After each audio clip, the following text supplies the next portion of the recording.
See, that will have to be overcome through education. It becomes very difficult because unfortunately people may tend to dismiss their issues or not to listen to them the way they should. There are some strong women, they actually do a lot of sacrifices.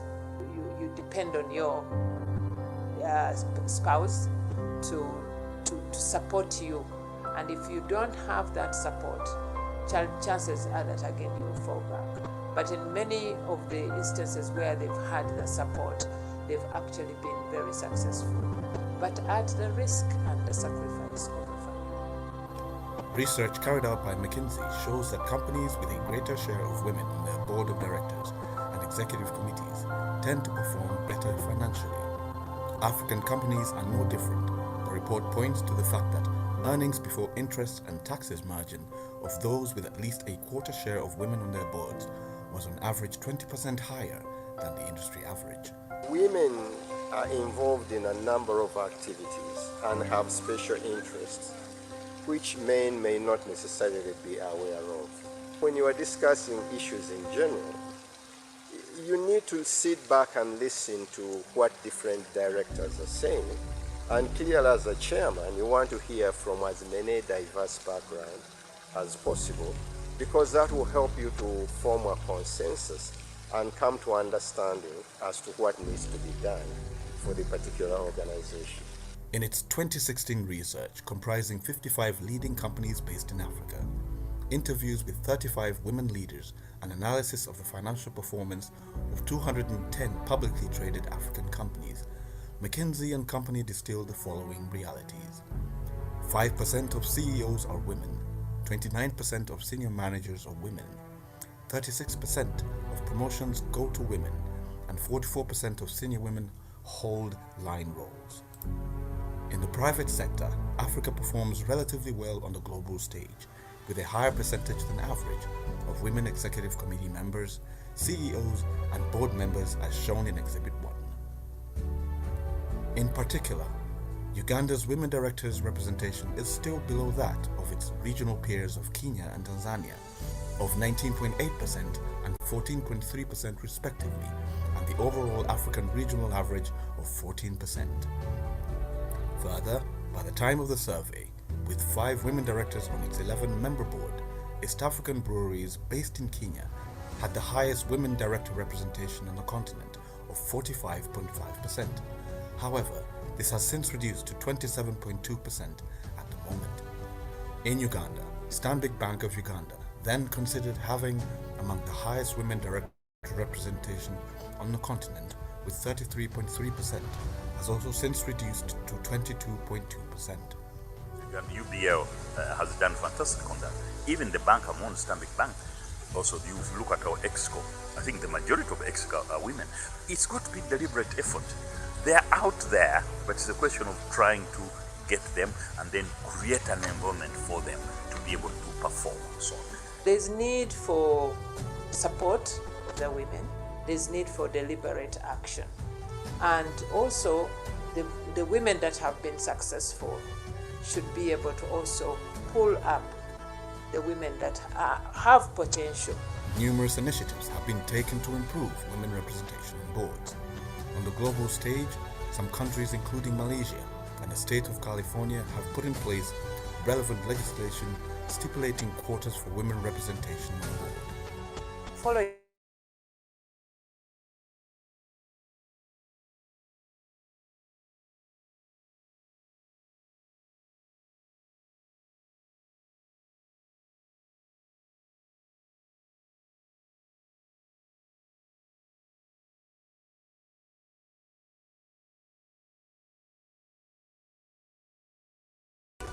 what you need to do to improve women representation on boards. On the global stage, some countries including Malaysia and the state of California have put in place relevant legislation stipulating quotas for women representation on the board. Following the SDGs, the Sustainable Development Goal number 5 is looking at parity. SDG 5. I am the ambassador for Uganda for SDG 5. So working with the UN, UNDP in particular, and our own private sector foundation, Uganda, we've come up with what is called the gender seal in order to achieve the 50%. What do you need to do? So women on boards, let's have training, let's look for them, let's build their capacity, they should be trained. Then we are looking for top management. This is a process. We don't expect any company to achieve that overnight, but we want to see progression, and you get certified at whatever level. So if you have women on the board, you tick that. If you have, the CEO is a woman, it's a very big tick. First of all, identifying women in leadership. We train those women, and we hope that those women will then go out and look for other women and help them to guide them through the process, because usually leaders play a very important role, because leaders, they are role models, but they are also out to coach and mentor others. If we have more role examples and also pulling up each other, there should be some growth in there, but deliberate actions need to be done, and deliberate actions towards bringing in women, not for the sake of having them on the board, but for them to deliver and give value. It's not because of political correctness, but this is because for the board to be effective, it's got to bring all these different skills. Imagine if a board had only accountants. All they would be discussing would be, oh, those figures haven't balanced, the balance sheet, your projections are not right, the budget is not right. You can't expect men to lead the charge in trying to interest women as clients to take on these services or. Indeed, it is with this background that the trustees of the League of East African Directors thought it prudent to establish a vehicle that could be the vehicles through which they drive and influence the corporate space, especially the emerging realities, including gender diversity.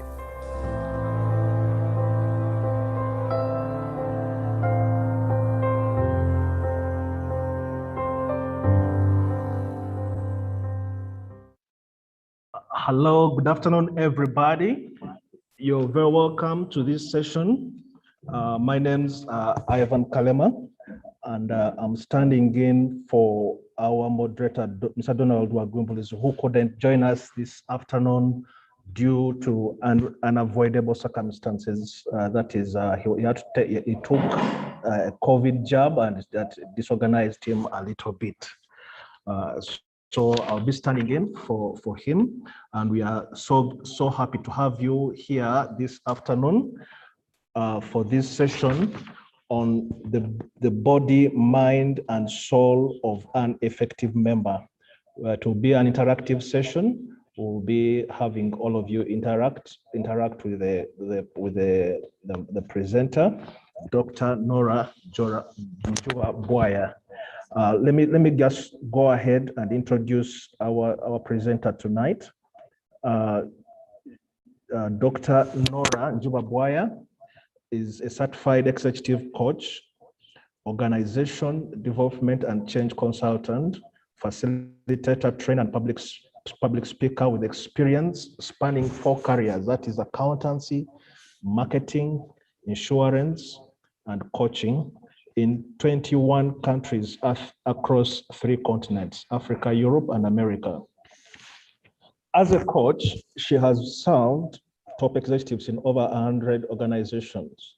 She's the founder of the first coaching firm in Eastern Africa, that is Coach Africa Limited. She's an associate consultant with the Training Resources Group and the Center for Creative Leadership, CCCL. Driven by passion for African excellency, she founded the Institute of Work Culture and Ethics. She's a facilitator of the Pan-African cohort of the Breakfast Club Africa, which usually hosts incoming CEOs, and a member of the League of East African Directors, which will be presenting to this afternoon. More recently, she co-founded the African Excellence Summit, which did a global summit recently. She has a track record of performance in various industries and sectors, including petroleum, health, banking, hospitality, insurance, beverages, and the development sector. She has held responsibilities, as already mentioned, in various African countries.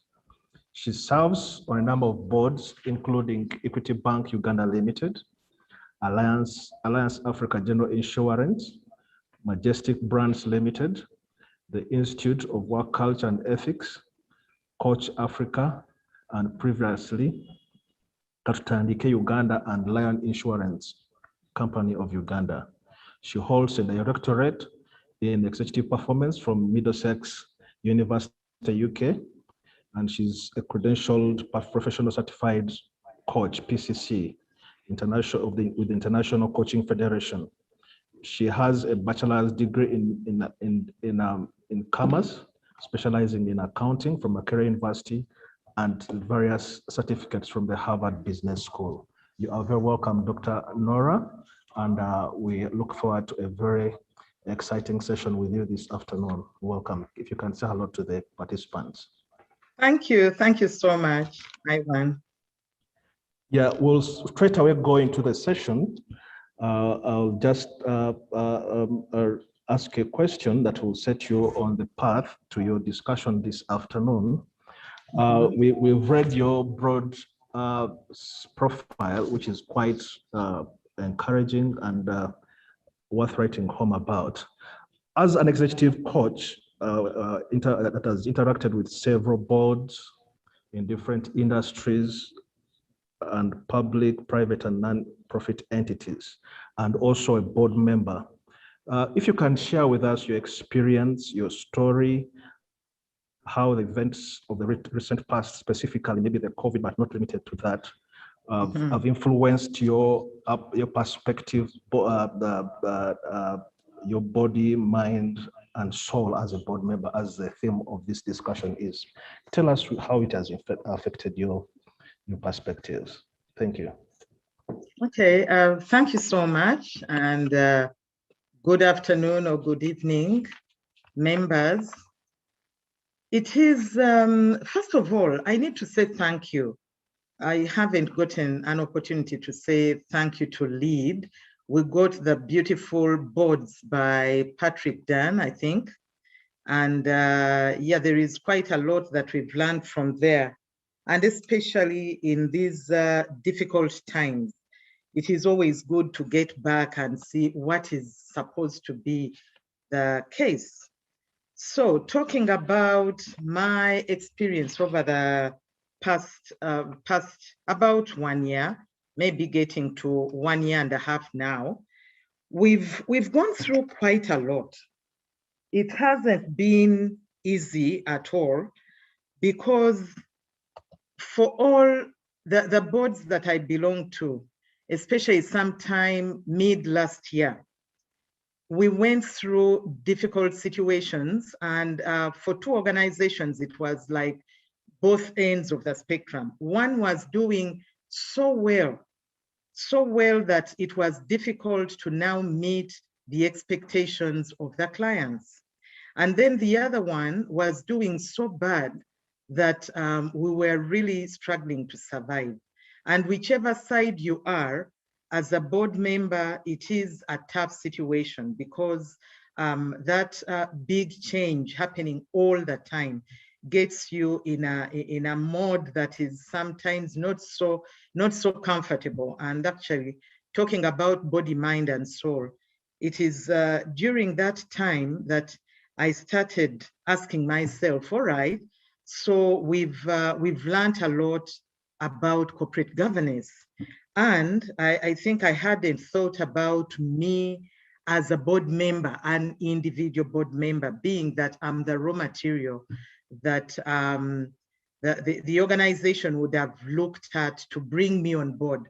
They wanted my thoughts, my mind, my reasoning capacity, and all of that. Now, when something comes to destabilize my soul, my mind, then it is really touching the very core of the reason that I was chosen to be a board member. Yeah, so it's been tough, I think, for almost everybody, and that hasn't left me behind either. Back to you, Ivan. Thank you very much. So how does this when you talk about body, mind, and soul, what do you exactly mean as a board member? What do you exactly mean? If you can share with us that, a few about that. Thank you so much. And this is what I came to chat about this evening. So maybe if you allow me, Ivan, I get straight to sharing my presentation, because I came to talk about body, mind, and soul of a board member. And yeah, I think, is it okay? Should I go ahead and share? Sure, you can share with the participants. All right. So we can get started. Yeah. What I have to share with the members, being mindful of the fact that not all of us are members. We have people that are aspiring to join LEAD, and we have others who are seasoned members. My call is, as we go through this presentation, you participate, and I'll be calling on you, because I didn't come to like talk up to the end of the session, yeah? So coming up, what I'm going to discuss is the multi-dimensional being that we are, or the multi-dimensional being that I am, and how I've experienced this situation. And then I have a couple of reminders just to frame the sort of situation that we are talking about, where we are playing as institutions of whatever type it might be. And something that I'm learning recently, the science of emotions. I want to share that because it's something that I've recently learned and I was challenged to get into. And then how to tame what I've come to learn is called amygdala. How do you tame amygdala? If you're going to balance your body, mind, and soul and be present and be able to add value, then you're going to have to learn how to tame amygdala. And maybe before we get into the real thing, something that inspired my getting to share things in this format. Recently, I have a big boy that considers himself big enough to, well, to coach me or maybe even mentor me. And we were talking about my daughter's school and where she should go or not go after her year 13. And of course, as most of you know, when they're teenagers, many of the ideas you bring up are like, that's not good enough and stuff like that. So my son asks that, Mommy, what advice would you give an 18-year-old Nora? Because we had been sort of not agreeing with my daughter and she's 18 years. And then I stopped for a while and I thought, okay, in this situation, what advice would I give Nora? When I came to think about it, I discovered that what I was telling my daughter was actually different from what I would tell the 18-year-old Nora. And because recently I've become a researcher as well, I thought, that's quite interesting. So I answered it, of course, not going so much in detail, but later on, I sat back and reflected. Why is it that when I'm talking with my daughter, telling her about what is good, what she should do, what she should not do, it's different from what I would tell Nora, yeah, the 18-year-old Nora. And having been challenged, I decided that I was going to apply that same thinking to the different perspectives. And when I'm talking with people or running sessions of different sorts, I have changed the way I look at things and the way I participate in discussions. I want to put myself in that person's shoes, and using what I know today, I speak with that person in a way that I would have done if it were me on the other side. So I would like to take that approach as I get through this, sharing with you what it is that I would tell Nora last year, if I were to go back to where Nora was in a situation where I was scared, I was really frightened about what's going to happen. Now, this is me as a board member, yeah? Stretched and stressed probably and overwhelmed with everything that was happening. So let's go on. I picked this from Battles from the Boardroom of the Soul. And I hope at least some of us have come across that series. It's a very good one. You can look it up. But when I look at this picture, it gives me the entire person that I am. And of course, all of this is wrapped up in my body. So when I consider myself as raw material that you get when you appoint Nora as a board member, this is what I'm coming with. I come with my heart, of course, my conscience, my everything, yeah? And all of this is wrapped up in the body. So we get back to the question that you raised, Ivan. What do I mean when I say body, mind, and soul? What I mean is you as a package, yeah? When you come to the board, this is what you're bringing. And what will it take for all of these little pieces to fall into place so that you can play your role as a board member? Fortunately, having received boards, Patrick Dunn, we now have the hard stuff, you know, the functions, roles, responsibilities, those kinds of things. Yeah, they've been around, and we now have what is latest. So today or this evening, I'm going to concentrate on the softer part of your being a board member. And by the way, you find that sometimes what we call the softer parts are the ones that are most critical in getting us to function properly. So first of all, I get to the reminders that I talked about, because it's important we frame this in the current situation in which we are. And I imagine we are sharing, or we share, this sort of environment. So first, the VUCA. We are going through this VUCA environment and affecting us in different ways. Sometimes things are too good, as in way beyond what we ever expected and imagined, meaning that because it is going beyond what we expected, even our strategic plans have not taken care of that. If business is growing too fast beyond the capacity of the organization, as a board member, you are kind of destabilized. So whether things are very bad or very good, you become a little bit unstable. And that instability typically will start in the mind. It will also get to the rest of your body. Okay, so that is the VUCA situation in which we are operating. And I might say one or two more things later, but that we share.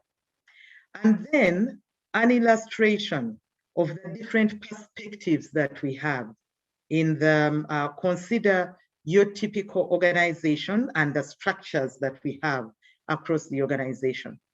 This is just an illustration, yeah, using altitude.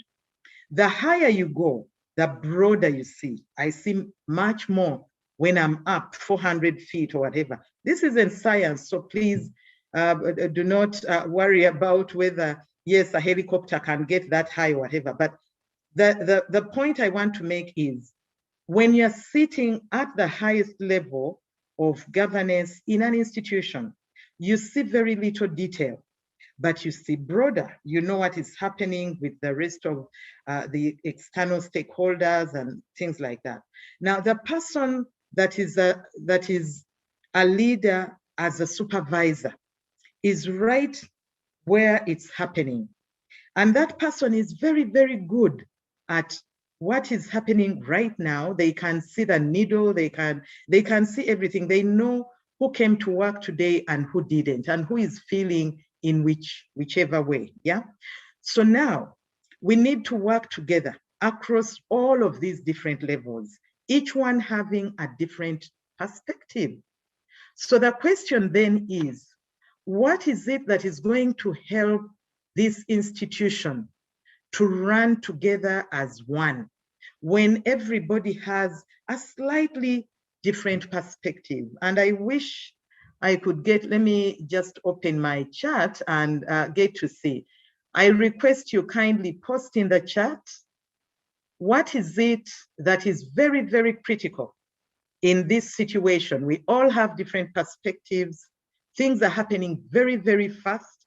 We need to act each according to whatever level and responsibilities they have. What is the single biggest factor that is going to be critical in order for us to make it?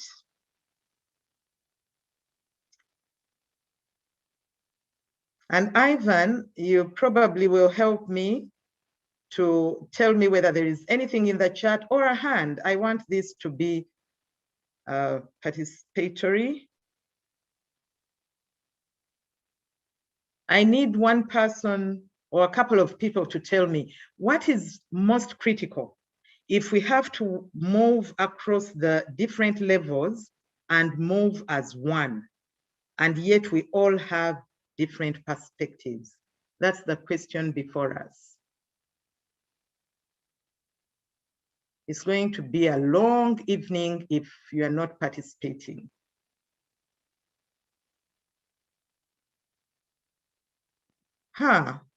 Is there anything coming up, Ivan? Yeah, there's some responses. We have responses from Marion Muyobo, who says, please read the responses, because right now I'm challenged IT-wise. I don't see the chat. So please read out from Marion. Thanks, Marion. Marion Muyobo from Total Uganda says that vision and purpose is very critical. Then we also have Annette Mulira, who's saying that governance sets the framework.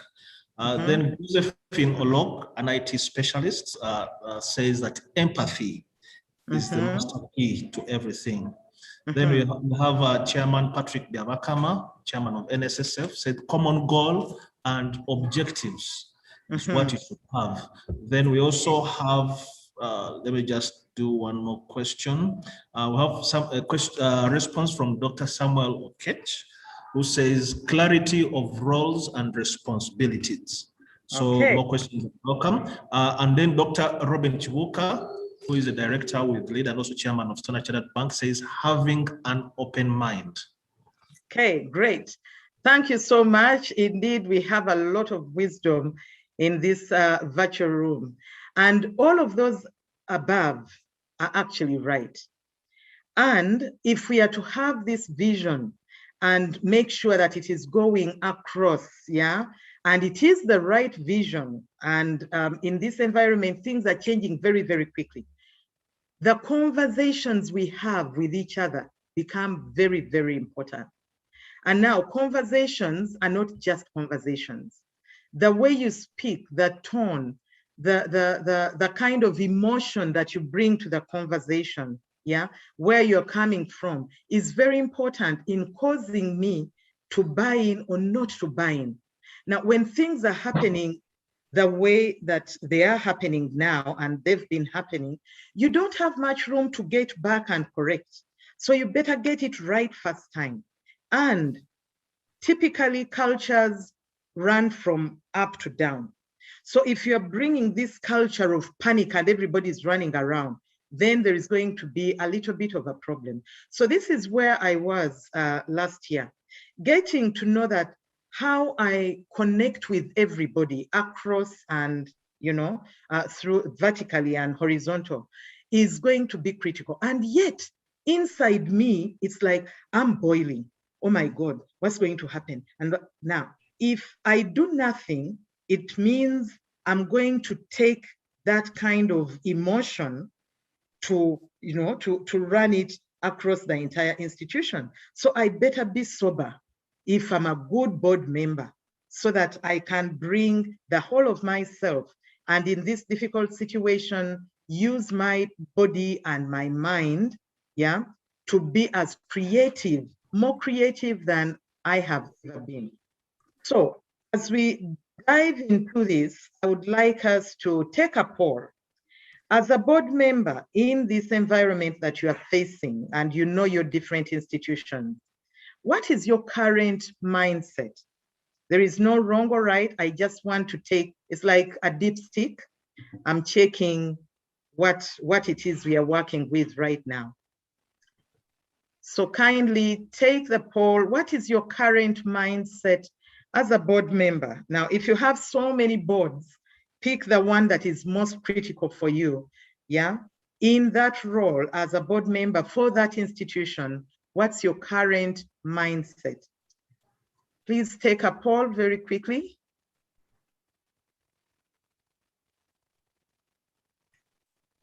We can give this another half minute, maybe. I hope everybody is taking the poll. All right. About how many do we have?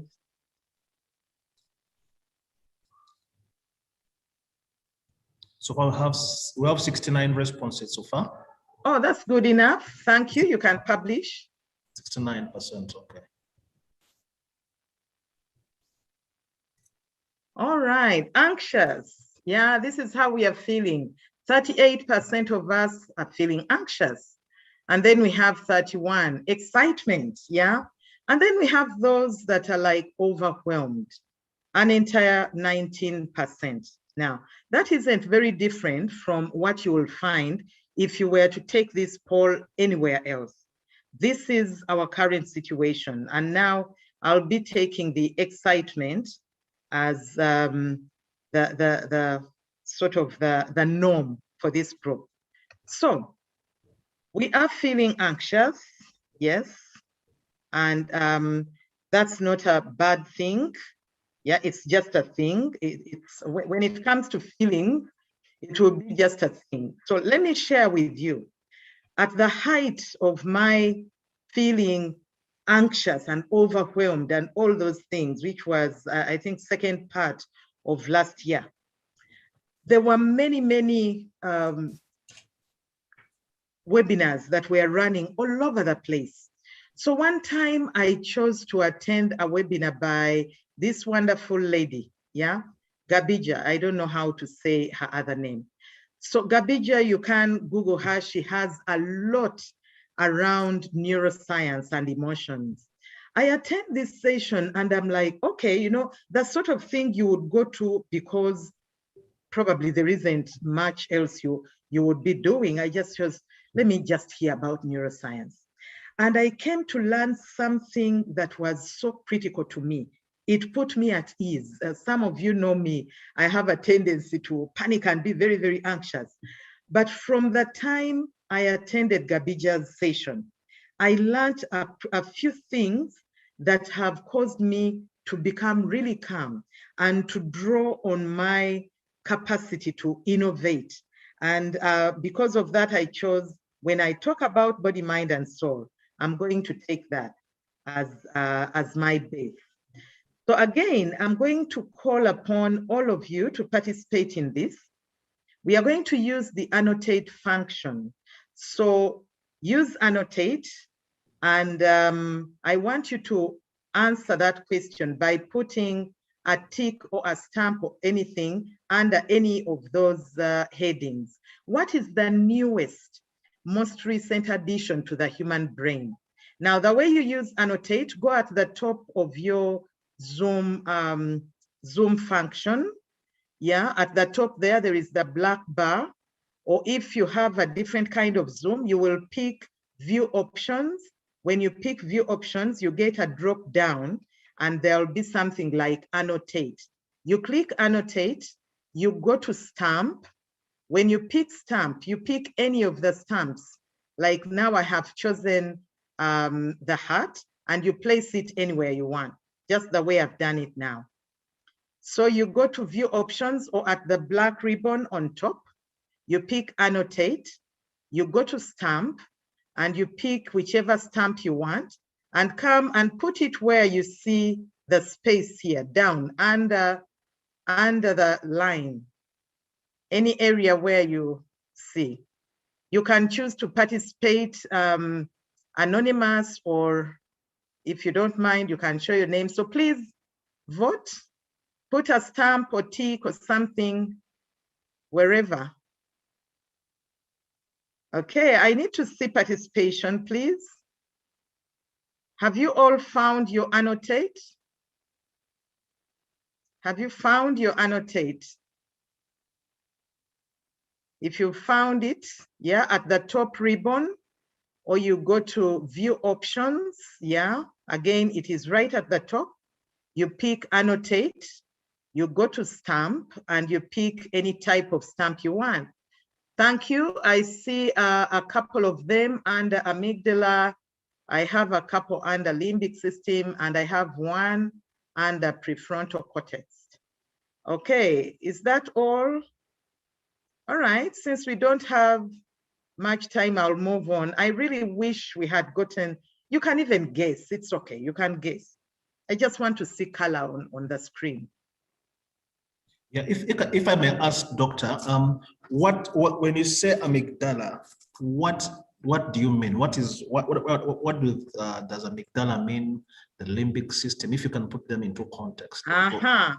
Okay, because when I do that, I'll give it away. I wanted them to guess first, but the underlined word tells you a little bit about it. Amygdala is that little part of the brain that is what you would call your emotional brain. The one that tells you to fight, flight, yeah, that one that is just sort of automatic, almost, yeah, you know, it's the same kind of brain that animals, all the other animals have, yeah? Something scares you and you very quickly decide I'm disappearing, you know, or I'm just going to freeze where I am, that sort of thing. The limbic system is a whole system. It gets messages from amygdala, and its duty is to pull up the memory. The memory is where this has happened before, so that you act after, you know, having processed a little bit based on what you've seen before.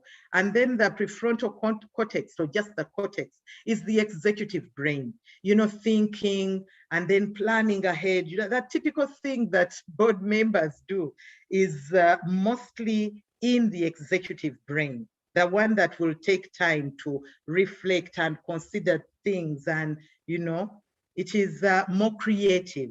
So that's a little bit about that. So with that explanation, please go to annotate and let me see at least 10 people quickly voting. And you can even just take a good guess.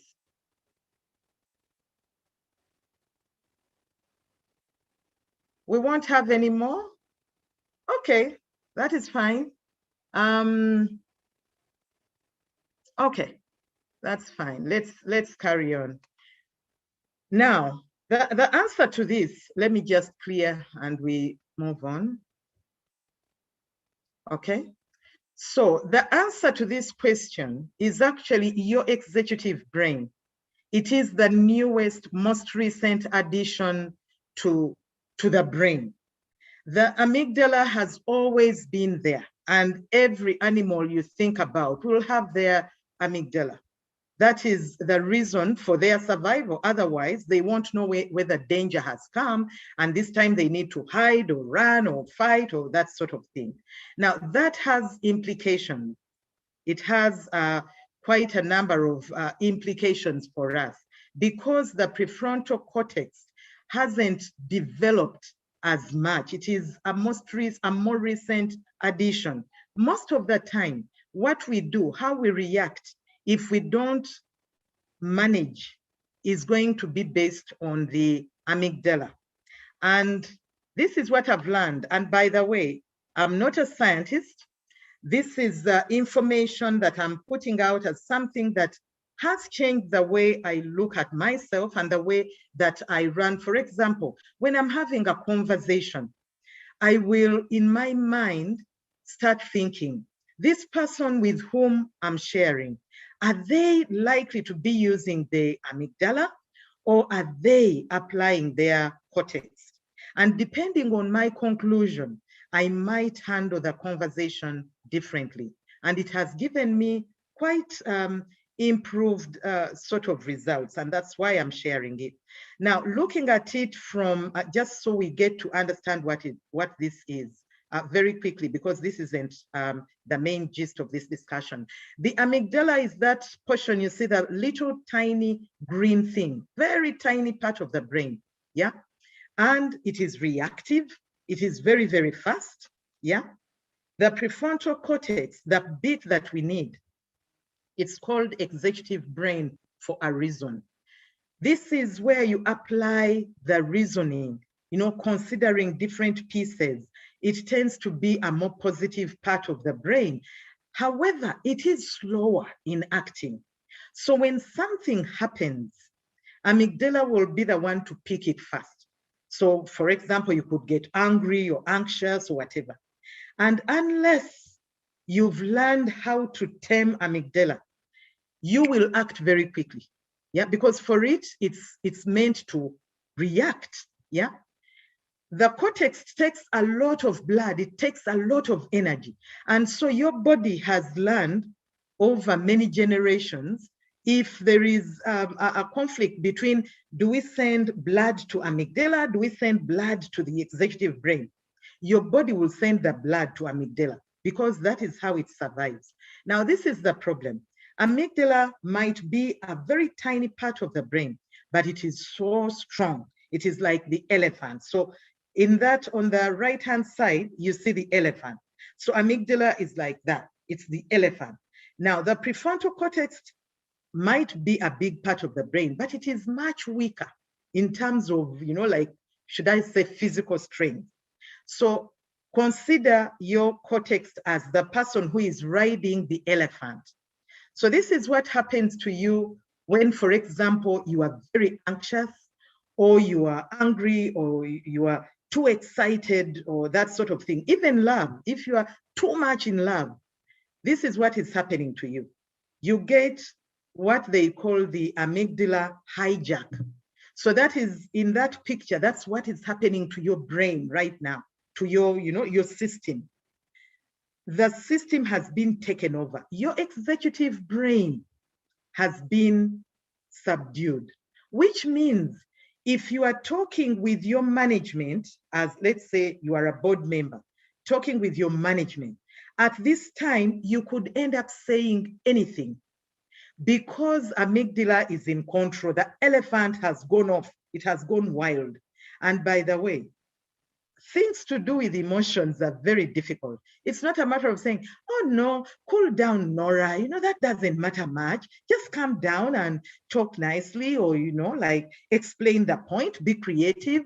That is very difficult in that moment. That's why having a chat like this one is important. We need to know that we all do not have the capacity to rein in this elephant when it has gone loose. So you better not get to that point, yeah? And there is where we shall spend more of our time. Now, if you are to regain control, it will give you effectiveness, and this is why. If you are amygdala dominant, as in the elephant has gone out, yeah, you will start distrusting people. You will be very afraid. You are defensive. You know, somebody tells you something, gives you feedback, and you are fighting back because you are in that mode. Now, if we have a VUCA environment, yeah, everything is unstable in our environment. It takes these days learning from some of the works that are coming up. Professor Bill George down there, that little piece that I've shared, has come up with the VUCA 2.0 to address the VUCA environment. Now, if we are supposed to be visionary and, you know, clarify that vision, like you said, when we're saying what will help you to make sure that the message across the structures is the same and we are acting in the same way. If you're going to be visionary and understanding, you know, have good conversations, understand what is going on, it is going to be very difficult to do it when the elephant is already out, yeah? Because in order to thrive, you need to apply the prefrontal cortex. your executive brain. It is more trusting. It feels safe and calm and open-minded. All the things you told me that we need to have if we are going to align the structure in governance, okay? So if this is what we are going to do, we have to come up with ways of controlling, or should I say taming amygdala, because amygdala is that elephant, very, very strong, but it might not be as visionary. So this is where now we get to the real gist. How do we go about this? And please be willing to share when, as we go, we don't have to go up to the end. Be willing to share and add a line or two. So the first thing, we hear about the duty of care as board members. Now, in this duty of care, typically we would be thinking about our duty to the organization. But I would like you to start thinking about this in two different ways. There is that duty that you have to the organization, and then there is that duty you have to you.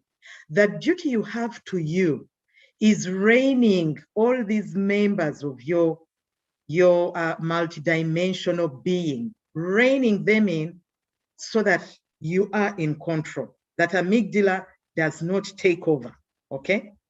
And that limbic system that we saw, it gets the information from amygdala. Amygdala says things are bad, and it will send the right kind of information related to the message it has received. And then you get all the proof that we are going down, and that will just keep things going even worse, even worse. So we look at some of the things we are going to do. First one being attending to your emotions. I've come to learn that actually emotions are everything, yeah? Before a short while ago, when I was a younger executive, a younger board member, I would sometimes want to, push that in the background. Oh, no, we are executives. We are supposed to be executives. We apply the brain. We don't apply emotion. Little did I know that actually your emotions will create the story, and the story will start mixing your mind up, and even what you knew will start, what you knew before will start changing based on the kind of story that you are getting coming from the emotions, yeah? So emotions are everything. Some of the ways in which we tame amygdala so that it does not run off with our emotions in the wrong direction. And you can add to the chart as I go through this. Things like meditating, things like maybe prayer, things like exercise. By the way, sometimes if you are doing the right things, yeah, like exercising, it isn't so much for your body. It's good for the body, but it also helps the chemical balance in your body. And that chemical balancing will be the one to help your amygdala. So you do exercise, you reduce the tension in your body, and the amygdala is getting under control.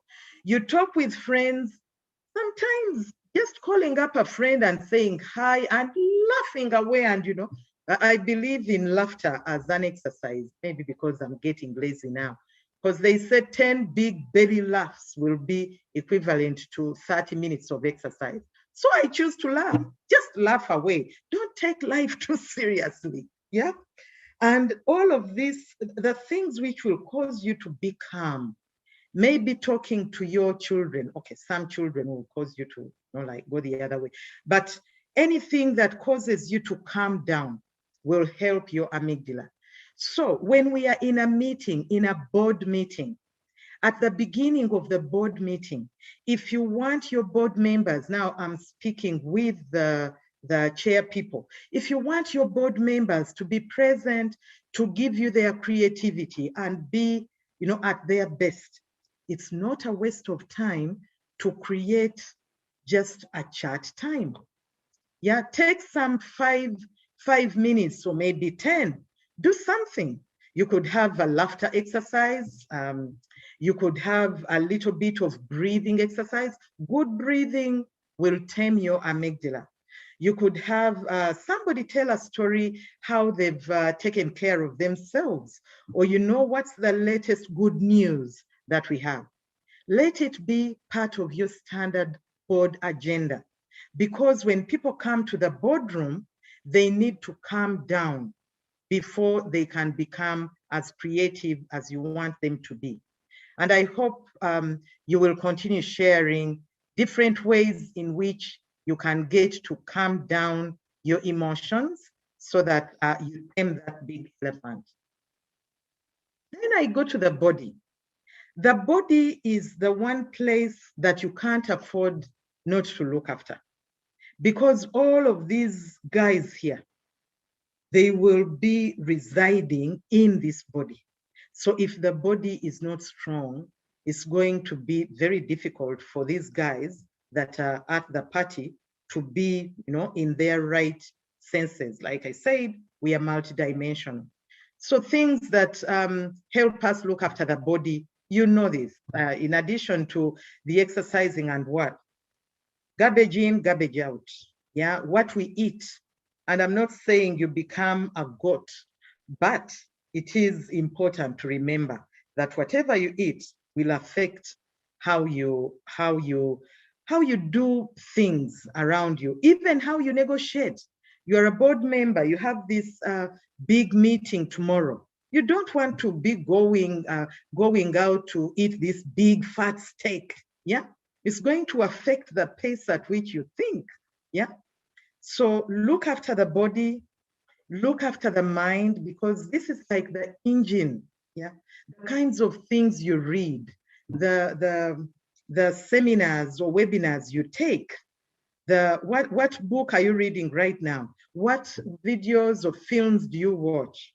That will affect the mind. So you have to keep feeding it. You can't say, oh, I did this last year. I read enough books. That won't work. You have to feed it every day, yeah? Then remember, we are spiritual as well. And it doesn't matter which side of spiritual you are. The fact is, most of us believe that we didn't just whoop, it happened, that there is a bigger being beyond who we are, yeah? And even if you were to be a humanist, at least you would have the Ubuntu philosophy. I am because we are. So how I treat other people on a daily basis affects how I feel on the inside, yeah? I need to know, where does my soul pick its nourishment so that I nourish my soul? And this happens all the time. It's not only when we are going to the board meeting. And then, as a social being now, this is where it's very important. Board chairs, it is your duty to know the kind of social environment in which your board members are. Because if I have this bad relationship, for example, with my husband, it's going to come through because I come as a package, especially for the ladies. We come as a package, okay?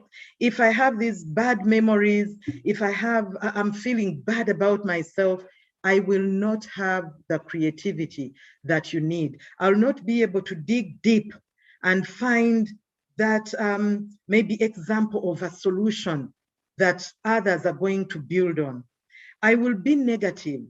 These are the kinds of people that will just keep shooting down every idea that comes. Oh no, that can't work. We've tried it before. It comes from how I feel, that the entire me. Now, if I'm going to be an effective board member, the relationships I have with people that are significant in my life are important, because I'm a total being. And you can come up with any number of ways in which we can look after the social selves, yeah? And I know that you know most of the, not most, you know all these things. It is, do you apply them? And sometimes it is, do you know that these things are really important? When you are talking with people that are at different levels in your governance structure, do you remember that they are human beings that have a will, that have imagination, that have a conscience? If you remember, do something that is going to help their amygdala to go down. The fact is, in most situations, when people are meeting board members, they are anxious, they are worried. They don't know whether it's going to go well or not well. That's why we try the best we can, put them at ease so that they now start activating their executive brain. Then they'll be more creative. They'll be more willing to agree with you. They are not defensive. They are in a mode to agree, to collaborate with you. If they are defensive, you are not going to manage to pull that structure together so that you are getting in the same direction. So that is what I had to share. And if you'll be sharing this, I've given a few of those extra reading where if you're interested in especially listening to Gabija, then you can find that information there. Thank you so much, colleagues. And I think we can open up to get contributions and questions and comments. Over to you, Ivan. Well, thank you very much, Dr. Nora. The floor is open to the participants in case you have some additions to make, questions, different perspectives that you want to add to the submission made by Dr. Nora. You are very welcome. You can also use the chat room. You can also use the Q&A to follow us. Thank you very much, Dr. Nora Waya. And now I see the questions. Hey. I didn't at all. Like, I was wondering what amygdala means. Some of us who went to UPE schools struggle with this. You talked about level 13. For us, we used to P6. So, but thank you very much for your submission. They are very well received. And I hope whatever the members will learn from this to enhance their skills and also expertise. Thank you very much. The floor is open to the participants. You can make but you can also make a question. I can ask a question directly. We can there's that provision. Thank you very much. Over to the floor before we make closing. Okay, I see. I see this. Always have. This is from David Okello. Always have a good night's sleep. Yeah, to relax. Yes.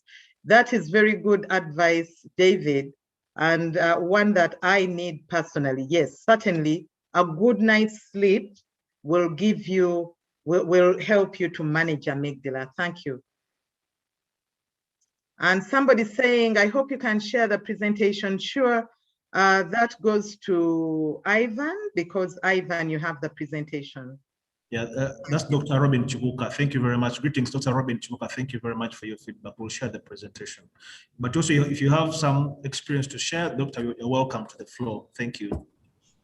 Ivan, if I may, I think there is a hand up for Mr. Patrick Biawakama. I think you'd like to say something. Your hand is up. Ivan, can you activate so that he can contribute? Yeah, you're very welcome, Chairman Patrick. You can speak. Yes, can you hear me now? We can hear you very loud and clear. Yeah, yes, I just wanted to add on Dr. Nora's contribution about being very stable and balanced as you go in a board meeting to contribute. I just wanted to compare it with these recommendations by Stephen Covey about the 7 habits of effective people, where they say we should balance 5 things always if we are going to be very effective. And I find it balances quite very well and aligns with Dr. Nora's comments. And the 5 things Stephen Covey talks about is being mindful about our health, being mindful about our job, being mindful about our family, being mindful about our community, and being mindful about our spirituality. You get those 5 things quite well together, wrapped together, you become a more effective board member. Thank you. Wow, thank you so much, Patrick. I couldn't agree more. I hope there is going to be contribution from many members of this forum, because we have a lot of wisdom out there. I was just sharing from my experience, and so I hope that there are people that are going to do what Patrick has just done. Thank you. Dr. Nora, there's a question here from Hajat Seviala. Please share key examples of exercises to be done before a board meeting without sweating. That had to be Hajati. Okay, I will share one, and then I hope we get at least 5 other people sharing. One would be breathing exercises, because I've come to learn from the medical people that most of us don't know how to breathe, actually. And yet, this is something that we do right from the point we move out of mother's wombs. But, you know, getting to breathe in, and you pull in the air, it goes to your, sort of to your tummy, yeah?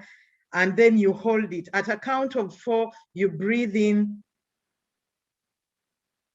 and then you hold it for 4, and then you breathe out a count of 4, and then you breathe in like that. And you do that just 5 times. Is it 4? It is 4. 4 times 4.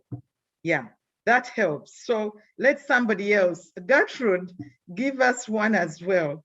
And then you stretch, yes. Actually, when we are doing the breathing, we stand. You stand and you do your breathing.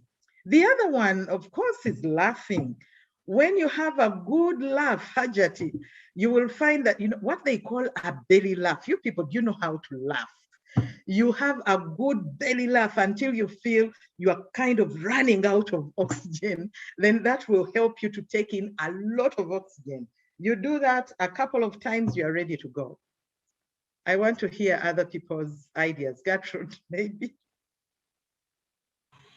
Nora, to be honest, I don't do pre-board exercises, but I try and practice what you talked about, the ice breaking. So we spend a few minutes just chatting, catching up, checking on each other, our families, our workplaces before we get into the agenda.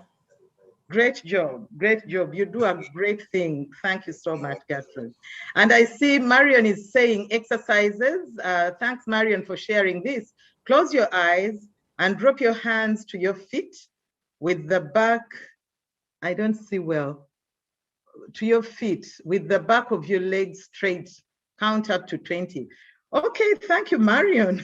And I don't know, many board members might, they need to exercise a little bit before they come to do that.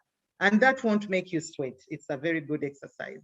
And then do 10 to 30 squats. All right. Marion, you are really fit. Okay.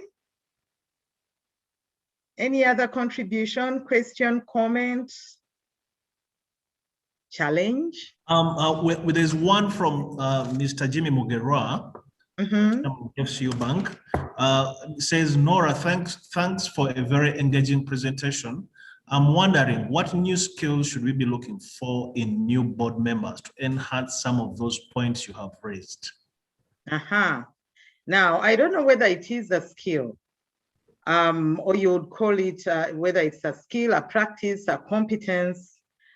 When I think of that, one thing related to what we are talking about now, it is self-management. self-management as a leadership competence, I think is very, very important where you have a VUCA environment, because the other VUCA 2.0 that they talk about now, that you need to be a VUCA 2.0 leader, calls you to be more visionary, to have the capacity to understand, understand not only situations, but be empathetic. And sometimes something as simple as empathy can make the difference between a good board member and a bad one, that you don't know how to cause yourself to think about things and feel what is on the other side. And therefore, you come up with these policies that are not applicable to the real world. But I would like other people also to contribute, because we all recruit. And that is just one of the competencies that I find very useful in the current situation. Yeah, there is I'm going to allow Mr. Jimmy Mugara to say something. Okay. Yeah, thanks, Ivan, and thanks, Nora. So in addition, I think to what you have said, the thing I hear is a little bit about what we talk about, and very few people seem to understand it, but I think some of your examples have brought it to life. It's emotional intelligence, Sure. that ability to understand, use, or manage our emotions in a positive way, stress in difficult times. And for you to develop emotional intelligence, we probably talk about 4 things. So the self-awareness, the bit you're talking about, as a leader, you need to be self-aware. You need self-management, the discipline you've been talking about. How do you turn up for a board meeting? How are you managing your mind? How are you managing yourself?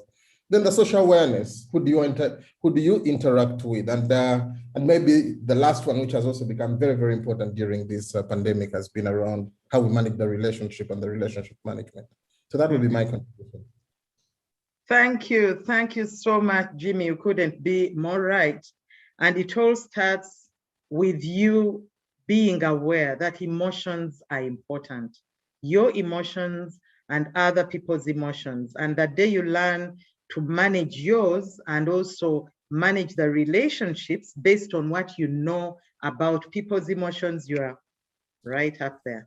Thank you so much. There is an anonymous attendee who has asked a question. He says, he or she says, if I choose to be the one to crack jokes in board meetings with the intention of making people laugh and relax, won't some members think I am unserious? Okay. I wish Anonymous could get a name, because when he says or she says that, I imagine that there is something in their mind that they would like to bring out. But on the other hand, it is very true. There is some kind of mystery that people want to put around these boards. I'm in a board meeting and therefore, it is supposed to be this gloomy sort of thing. Remember, boards are changing. The ladies are now there, so there is color and there is emotions, and we are learning about emotional intelligence now. We need to remember that there is a right thing for a right time for everything. Yeah, I am Christian personally, and the Bible tells me that there is a time to do everything. When it is a time for really serious stuff and reflection and then you just burst out laughing because you want people to relax, that won't work very well. However, constructing your meetings in a way that relaxes people is a good thing. So yes, the jokes are good, but they can come during break, for example, during break time. And who cares? I can even decide that if it is going to be, let's say, a long board retreat, in the evenings, we do some bit of dancing and stuff like that, or even, a 5-minute sort of dance, maybe. Well, as long as it is structured and it makes sense, and you've agreed as members that that is what you want. because you could have a board that will not appreciate that, in which case you look for there are many ways in which you could tame amygdala in a way that is acceptable. Because remember, again, emotions, if you do something that is inappropriate, instead of making people relax, they will just start getting angry, and now the elephant starts running away because you were trying to tame it. That is all I can say about that. Somebody saying, have you heard your chairman speak?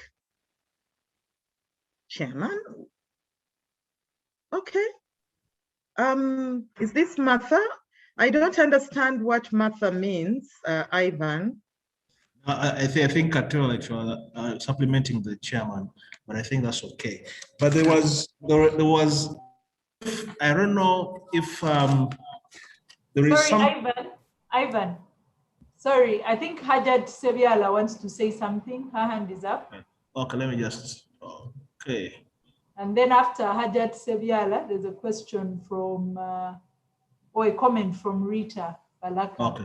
Need for all board members to understand the chairperson's social status to support their role. Maybe Rita will throw some more light on that. But first, Hajat Sebiala. Hello, good evening, everybody. I am Hajat Sebiala, and I'm excited to be here this evening. I'd like to thank Nola for the presentation.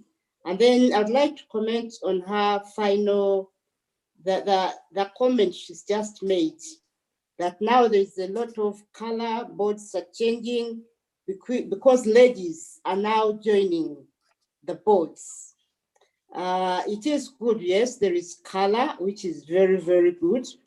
But then we must caution our daughters, sisters, aunties, the ones that are joining the boards. Bring color, yes, but color should come with value. You must bring value around the board table. The color, yes, fine, be smart, be colorful, be everything. But then you must also come with value, prepare well for board meetings, be able to participate well, and engage in the exercises that will be introduced on the table or around the table. If not, you lead in the exercise. Thank you very much. Thank you very much, Hajat. I call her my Hajati. Yeah, thank you very much. Indeed, if the ladies join boards and they are not seen to come with value, it is going to water down the drive that we have right now. Fortunately, at least for the boards where I sit, I find that the ladies so far are doing very well. They are the ones that will read everything. They will have great, not that the men are doing badly, but just to say, because women have not been as many at boards, they are more visible when they start joining. But so far we are defending the space very well. That's my observation. Thank you, Hajati. So a comment from Rita, which says there's also a need for all members to understand the chairperson's social status to support their role. Perhaps you could clarify what she exactly means. Thank you. Rita, you want to clarify that?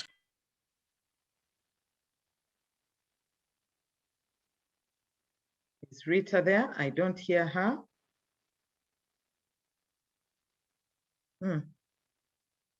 Okay, can you hear me now? Yes, please. Okay. Now, what I was saying during the and thank you, Nora, for a very wonderful and enlightening presentation. I just wanted to just kind of supplement what you said, where you said the chairman to understand the members' social feelings, so that they're able to relate if someone is having a bad relationship. But I was bringing in that also the chairman might have a difficult relationship or has had a bad day. And at times you get into a meeting and you don't know why the chairman is behaving differently. So I think at those moments, it's also good for us to appreciate that the chairman can also have the same feelings and also be empathetic and and maybe try and support the chair to actually do their role effectively while they're also having those kind of moments, because we all get those moments. That was, I hope that's clear. Thank you. Thank you so much, Rita. And yes, you are very right.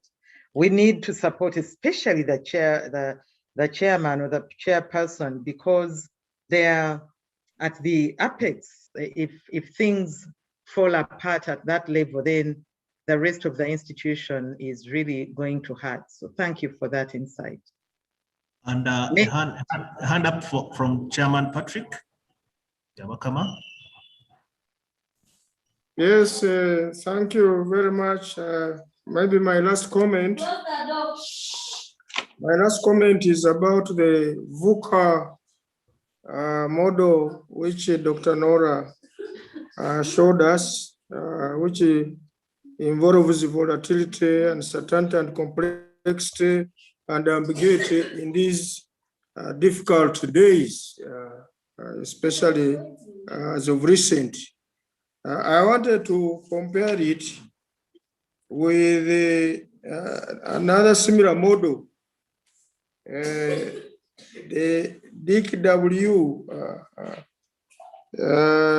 data, information, knowledge, wisdom pyramid, which I think I would encourage members also to go and maybe Google and also update. What is expected of a board member, the soft skills, the management and the stakeholders want your wisdom mostly. The knowledge, information, and data, mostly management has already got this. And you might also have a little bit of knowledge, but those are the two main areas where they expect board members to be value additive in a typical board meeting or challenge. What is your wisdom from outside, which can make a difference and better decision making and better growth for the organization? So those are not the technical things you know with your master's degrees or basic degrees, but your experience, your social network, challenges you have met as you know, to be invited to the board. People want the wisdom part, the top part, and it makes the world difference. That's all. Wow, thank you so much, Patrick. Now that reminds me, I don't know whether I made this point, and you are very right. What they want is for us to share that wisdom, and we share the wisdom based on the experiences that we have got. And where amygdala comes in as well, when the elephant has gone out of, out of control, the message it is going to be sending to your limbic system will be, because the limbic system, its role is to create videos, It creates cinema in your head. And that cinema will be depending on what messages are going to it. Now, the danger in having a board member that has their elephant out is they will come and all the time they'll be bringing things that haven't worked. They have every reason why this can't work and that can't work. And they stop being creative or thinking about different ways in which people or in which people might, or issues or ideas might work. So that is why it is very important that we get this board member to have the right kind of conversation in their mind, so that when they come to share the experiences, they are sharing what has worked, or they are adding a stone to something that hasn't worked before, but if it were to be tweaked in this way, it might work. So that, I think, building upon what you're bringing, Patrick, it gives us an even bigger reason why we need to look after our mind and soul. Thank you. Over to you, Ivan, or is it Gertrude? Thank you very much. Any more questions? up. I haven't seen any questions. I think we should be more or less winding up. At this point in time, I want to request our chairperson, Gertrude, to come and give any remarks and additions for the floor. Thank you very much. You're welcome, Chair. Thank you, Ivan. It's great to see you, Dr. Nora Bwaya. We're so grateful that you agreed to come and talk to us about this topic. Often as directors or prospective directors, we spend a lot of time receiving external advice, read this, do that, do the other. But today you have challenged us sort of from the inside out. What's our state of mind? What's the state of our body? How are we appreciating our position as a social being, as part of a unit? So I want to first thank you so much, Dr. Nora. I admire you very much. You see, I'm even smiling. Just being in your presence, even your virtual presence. Thank you so much for sharing. Thank you so much for your honesty and your vulnerability. I think you talked about, you said for some of you who know me, I can be anxious sometimes. And that vulnerability is something so important for us as we work, because part of this body, mind, and soul is also the acknowledgement that we are human beings. Sometimes life is not going fine. I might have a challenge at work or at home, and I have to come to a board meeting. So there is also the need for us as a body to acknowledge that we're human beings, we can be vulnerable. In the board meeting, there might be a topic where I feel very passionate about something. For example, if it is a discussion about an abuse or a sexual harassment matter, of course, I'll be very emotional about that. So that understanding that we're human beings at the end of the day, we are not machines, I think is really, really critical. I think the other thing, Nora, you've also talked about sort of loosening up. Sometimes as directors, we are almost afraid to have a hair out of place because we are handing down rules to management, and the management and everyone in the organization should see us as very serious people. But what I've also seen is that when you are relatable, you probably achieve more. Even where you might not have received certain information, where management might have said, this information, the board is going to kill us if we come with it. If you build that relationship, you're laid back, you loosen up, you're relatable, I think you achieve so much more. I want to thank you so much, therefore, Nora. You've given so much wisdom. We don't take it for granted. We are not even going to pay you anything, but you've agreed to come. So I just want to thank you for that. I want to thank Ivan for your diligence. And I think you've been a dangerous substitute for Donald, who has our best wishes. I hope that he will be well soon enough. So thank you, Ivan, for mobilizing all of us. Thank you for stepping in as the moderator, and thank you for ensuring that everything has worked well. I want to thank the participants as well for your active engagement, monitoring the chat. There's a lot of ideas. There are also questions that we need to ask ourselves as serving directors, as prospective directors. Where do we need to improve? How do we need to work? I think Jimmy talked about emotional intelligence. What do we need to do? Where are we? If we had a scale, maybe next time we'll ask Nora to come back and talk about emotional intelligence. Where are we on the scale? Where do we aspire to be? So thank you for your participation. Hajat Seviala, I have known for a very long time. So you're very welcome, Hajat. You're not yet a member of LEAD, but I know that you and Chairman Patrick and others online, I hope that you'll be joining LEAD very soon.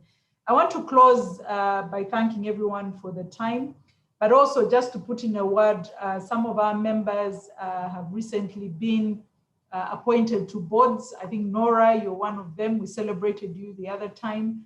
There are a few others that we'll keep talking about. So just to congratulate our members and to say that we are with you. This journey of being a director, does not have an end date until you retire from boards.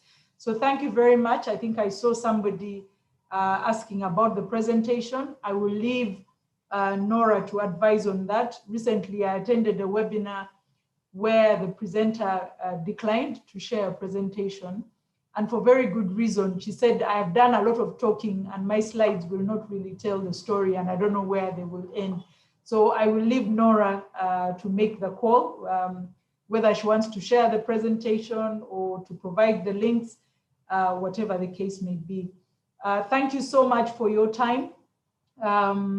Ivan will be circulating a couple of items for the members of LEAD. One is just feedback, comments on our webinars and other related aspects, but also an opportunity that is coming up for a board position. Ivan will be sharing that with the members of LEAD. So I want to close here. Maybe Dr. Nora, do you want to comment on the request for your presentation? And then we shall leave at leisure. Thank you very much. Oh, thank you. Thank you so much, Gertrude, and the whole LEAD team for inviting me. It's always a pleasure to get an opportunity to meet colleagues and have a chat. Yes, the presentation I've already sent to Ivan, and it's okay for it to be shared. Yeah, what is there is already public, and even if it was original, that would be quite fine. Thank you so much. And I see, yeah, okay, thank you. Over to you. Thank you very much, Nora. I'll just read this comment from Samuel as we all go away. He says, thank you very much to myself. Thank you, Samuel, Nora and Ivan. He says, God bless you, king size, and have a good evening. So that message I share with everybody. Thank you and have a good weekend. Bye-bye. Okay, bye. Ivan, thank you so much.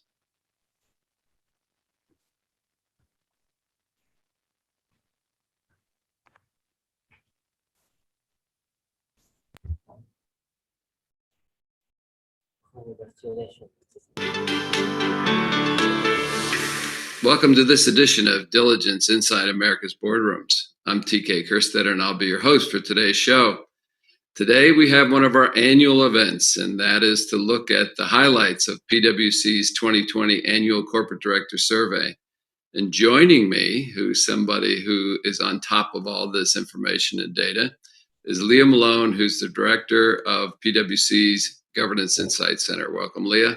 Hi, thank you. So it's that time of the year again, and it should be very interesting this year, knowing that we've had COVID-19 crisis, and we've also had the social justice unrest around the country. So why don't you start by sharing with us what your first highlight is from the always anticipated annual survey? Yeah, it's interesting doing the survey this year against this backdrop, as you allude to, some big things going on in the country and in the world. So we were really curious to see how those issues would impact how directors are thinking about their own jobs and how their companies and management are doing. So one of the things that really stood out to us as we were collecting responses from this year's survey was that we asked about specifically crisis management and how boards felt they were prepared to deal with crisis management, as well as how their management teams dealt with the crisis, and specifically the COVID-19 pandemic, up to the point in time that we asked them. What we found was that, in general, directors gave their management teams very high marks. They were very impressed with how management handled supply chain interruptions, how they handled things like moving to a remote workforce, all the things that went along with the pandemic.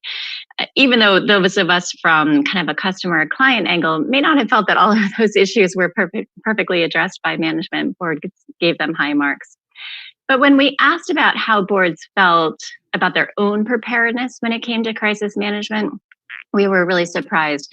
Only 37% of directors said that they felt that their board fully understood their crisis management plan.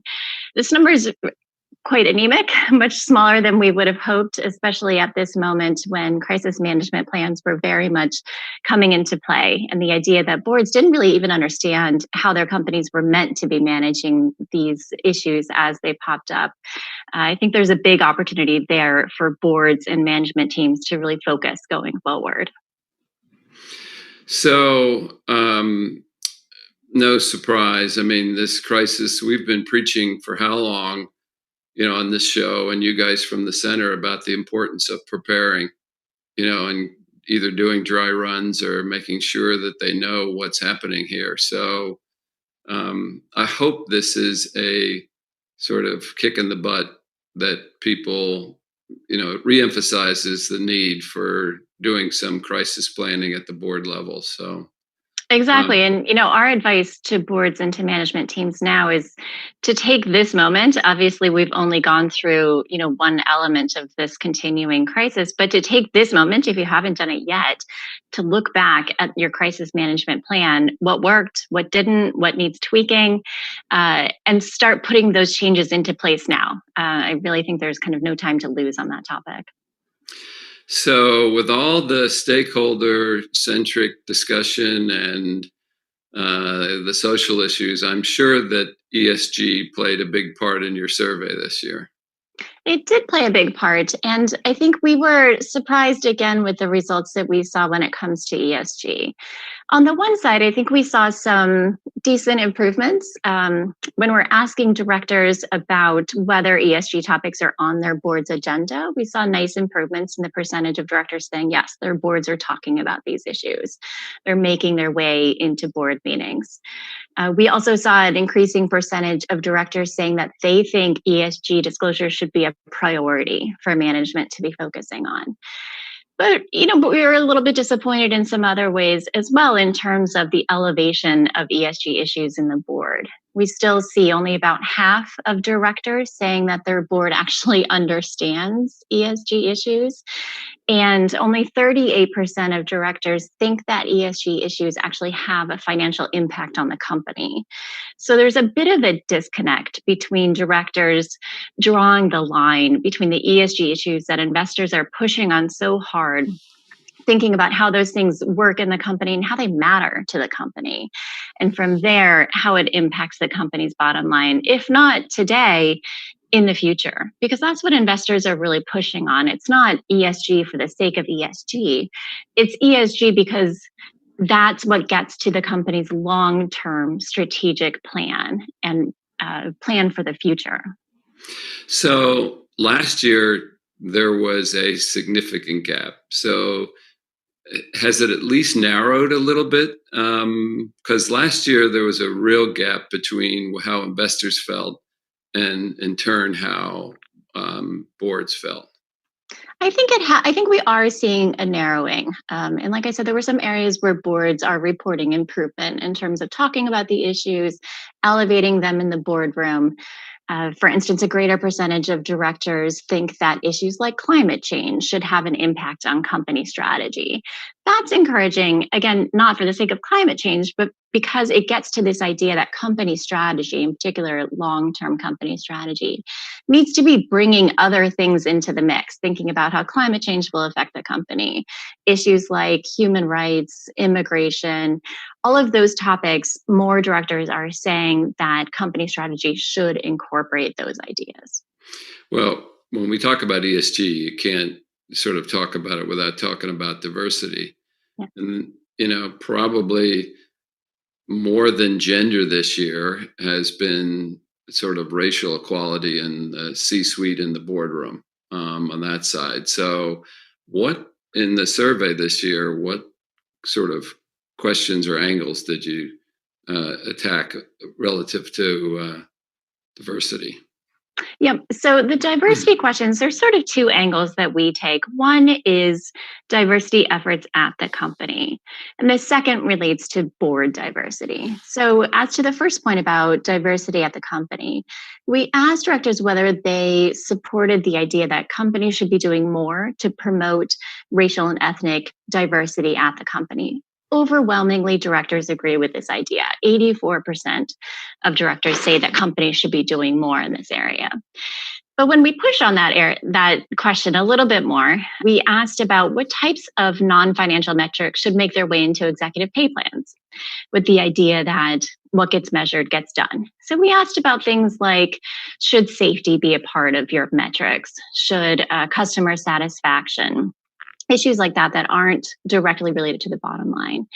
And when we asked about whether diversity and inclusion goals should be a part of executive pay plans, we saw a really small amount of support for that idea. 84% of directors think companies should do more in this area. Only 39% of directors think that those metrics related to diversity and inclusion should be included in executive pay plans. So there's a bit of a disconnect there, again, as we think about directors saying, yes, these issues are important. We want our companies to be doing something about it, but they're not quite willing to take the step of saying, look, it's so important that we're going to be signaling, number one, to our executive team that these are issues that you need to be focusing on, because once they make their way into the executive pay plans, executives know that they really are important to the board. And number two, obviously, that you're going to be measured on these topics. So still, I think, work to be done there in terms of company diversity and inclusion efforts. The second area, of course, relates to board diversity. As you mentioned, the idea of board diversity, of course, has been with us for years. There's been such a strong push toward gender diversity, lots of changes from the institutional investors. We see laws in this area. Boards are really doing a lot of work to diversify when it comes to gender. But when it comes to racial and ethnic diversity, I think that's been a lagging issue for quite a long time. And when we look at how directors support the idea of diversity, much stronger support for the fact that gender diversity is important on boards, less support for the idea that racial and ethnic diversity is important on boards. So we have about half of directors saying, yes, it's important to have gender diversity. Only 34% of directors say it's really important for their board to have racial and ethnic diversity. I do think that the conversation around board diversity, at the same time, it's changing with respect to the companies and what companies are doing in this area against the backdrop of everything we've lived through in 2020. I think that conversation is certainly changing at the board level as well, in particular with the recent California law just a couple of weeks ago requiring boards to have representatives from underrepresented communities on their boards. I think that will start to shift the conversation a little bit more as well. Well, in the whole ESG space, people have been struggling with measurement of what's happening. Although the World Economic Forum has come out with some guidelines with their CEO group, which I think is really starting to make everything take shape, relative to this. This show actually did a 4-part series on systemic racism in the boardroom, which I think people would find interesting. And you're right, California was the sort of the first step.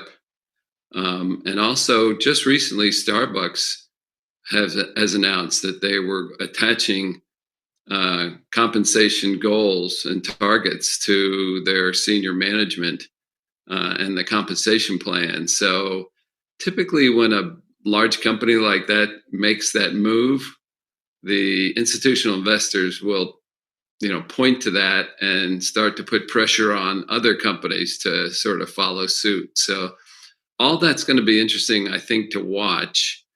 There is headway, but I agree with you. There's still a little bit of a block or a hurdle to get the racial equality in the boardroom, get us over the hump.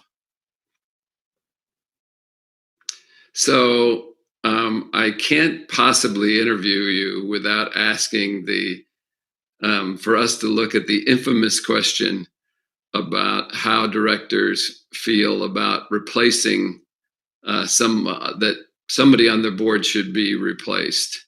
So I'm anxious to hear because we've seen a steady climb from the high 20s, 30s, many years ago to now close to 50% of the directors feeling that there's at least one board member on their board that they feel should be replaced. So give us the numbers for your 2020.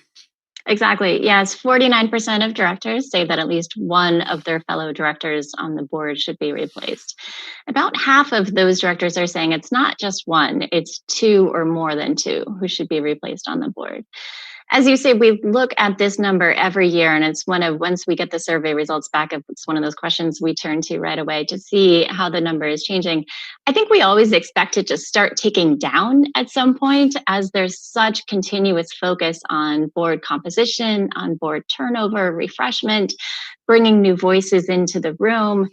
But the number remains high. It's stubbornly high, I would say. And part of where we think boards could be doing more in this area. We all know that refreshment is difficult, that turnover is difficult.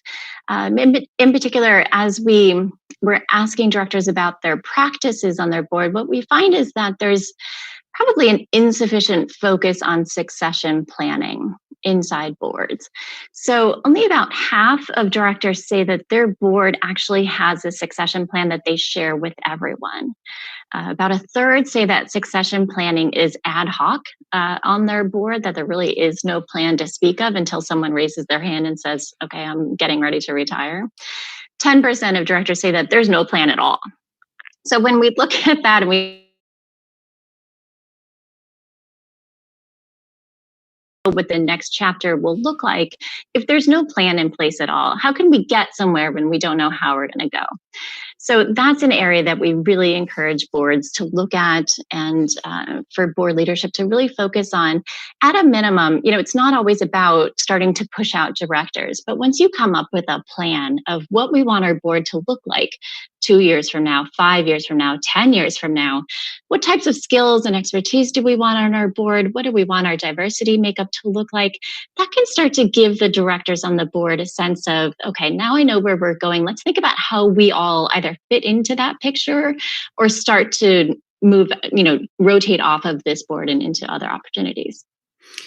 So if I'm an institutional investor and I see, like your expectation and my expectation, that this number isn't even going down, okay, I've got to be very disappointed in just all the processes of how a board and board leadership manages its board composition and the skill sets that are needed. People complain about turnover as it is, that there isn't much turnover. And now you see a number for, that's high for one and even two board members to be replaced. I mean, it's just a giant red flag. And it says, what does that say about the board evaluation process? I mean, that process, a lot of people say to me, listen, we don't need age limits, because if you're good at board evaluations, that, you will have refreshment and you'll weed out the skills that you don't need. And again, it's not always a bad director, okay? It can be a need for skill set changes, okay? A lot of the directors may not have lived in this sort of virtual world or through e-commerce or whatever the current trends are. And you may need to get directors on there for that. And it just, as somebody that has been involved in board evaluations for 30 years, it is just frustrating to me that people do the evaluations and yet they do not take the action that's necessary once they get the data back. And if I was an investor, I am frustrated. Yeah, and what we consistently find again is the boards that do the evaluations, the actions that they take out of those evaluations tend to be things like changing committee memberships, shuffling people around on the board. The percentage of directors whose boards actually counsel underperforming directors or encourage someone to think about stepping off the board is really small. So again, it's kind of a lack of leadership, I think, in pushing on those tough actions. And I want to get on my soapbox one more time about your point about succession, because when I look at and talk to a lot of boards and ask them about replacing board chairs, and I don't think that enough companies think about in the recruitment process, okay, who is well equipped and has the skill set to serve as the chair of the different boards. Particularly audit, obviously, and the financial expert, but now also compensation, which has as much scrutiny as audit used to have. So that whole succession thing is, if you take boards as a whole, has done a very poor job with it. But obviously certain boards have good leadership, stay on top, have succession, and you can see it. But as a whole, a great area for improvement in my mind. So one of the things that we haven't talked about that I wanted to ask you about is one of the things that certainly is in the future for these boards is their business purpose. Okay, we've heard a lot about companies going to have to sort of describe what their business purpose is. And obviously investors are looking to make sure that this is where the stakeholder is not forgotten, in this. So in your survey this year, have you asked questions about business purpose? We have, yes. And there, I think it's encouraging when we look at how directors think about this issue. So about 67% agree with the idea that companies should have a social purpose. Another 67% think that companies should actually disclose metrics related to that company purpose. And 85% agree that having a company purpose is not mutually exclusive with company profitability. So this idea that companies need to stand for a little bit more, that they're not just there to be money-making machines for their shareholders, I think is very strong. I think most directors really show a lot of support for that idea. Whether or not they're kind of taking all the steps to support that social purpose, I think is probably unclear at this point, but at least there's a lot of kind of support for the idea of it. Well, I think certainly that's going to be a bigger and bigger issue. It's going to be interesting to see how all that sorts out, starting with proxies this year and then, moving forward on how companies are communicating with shareholders. So I'm sure it'll be a big part of your survey next year. So already thinking about next year. I'm sure as soon as you publish this, all the work starts for next year. But exactly, Leah, I wanted to thank you for taking the time. This has certainly been one of the lead surveys out there as far as people getting information on how a board's thinking, and we always like to sort of highlight those issues that are significant, and it's always great to have you on to bring us up to speed. Great, thank you. Take care. And that will conclude this edition of Inside America's Boardrooms. We hope you enjoyed the show. We'll be back again next week when we take another look at a critical topic that'll help you be a better board member or committee member. So we'll see you then.